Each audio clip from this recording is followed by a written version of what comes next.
Welcome back students. तो आज की क्लास जो है वो बहुत ही ज़्यादा इंटरेस्टिंग होने वाली है, क्योंकि आज की क्लास अगर आपने बिना स्किप किए पूरी तरह से देख ली तो आप वर्ड्स को ना सिर्फ पढ़ पाएंगे बल्कि उनको सही तरीके से पढ़ पाएंगे।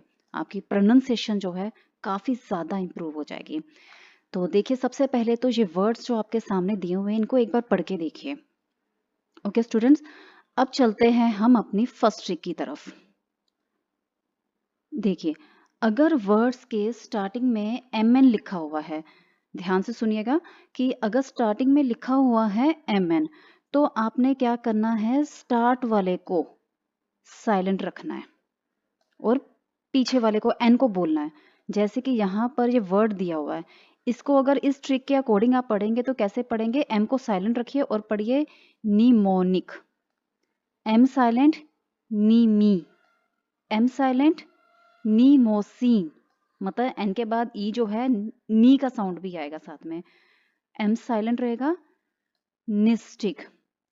यहाँ पर सारे वर्ड्स दिए हुए हैं और साथ में मैंने प्रोनाउंसिएशन दी हुई है और साथ में मैंने इनके मीनिंग भी दिए हुए हैं, ताकि करेक्ट प्रोनाउंसिएशन के साथ साथ आपके पास वोकेबलरी का, वर्ड्स का काफ़ी अच्छा भी कलेक्शन भी हो जाए, ताकि आप उनको यूज़ कर सकें।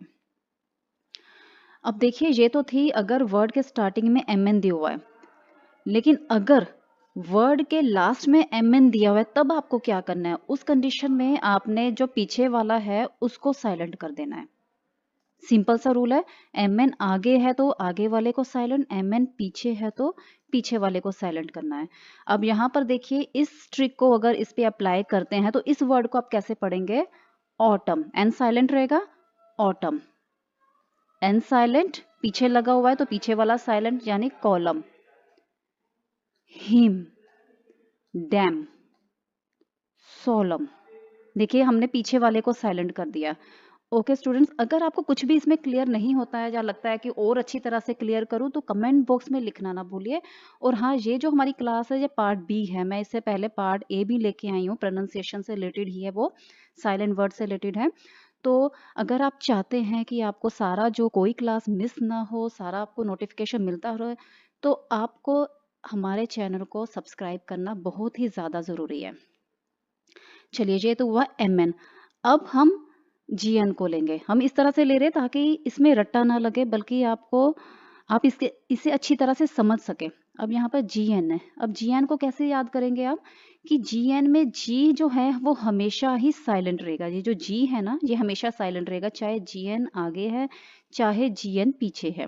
अगर आपको इसको याद रखना तो आप क्या करेंगे, जी फॉर गर्ल, तो गर्ल्स को पहले साइलेंट ही रखा जाता था, बस वो मिडल में ही बोलती थी। इस तरह से, मतलब सिर्फ याद करने के लिए, वैसे कुछ इसमें कोई लॉजिक नहीं है। अब यहाँ पर देखिए, जी को साइलेंट रखिए और इस वर्ड को पढ़िए नोम। जी साइलेंट, नैश।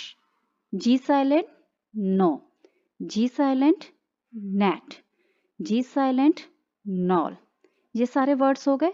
अब आपको ये दोनों ट्रिक्स पता चल गई है कि जीएन में जी जो है वो ऑलवेज साइलेंट रहेगा, चाहे वो आगे हो चाहे वो पीछे हो।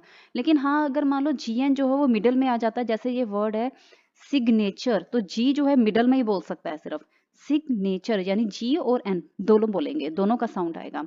अब आपको दोनों ट्रिक्स पता चल गई है, तो अब आप दोबारा से इन वर्ड्स को खुद से बोलने की प्रैक्टिस कीजिए। अगर कुछ क्लियर नहीं होता है तो वीडियो को दोबारा देखिए।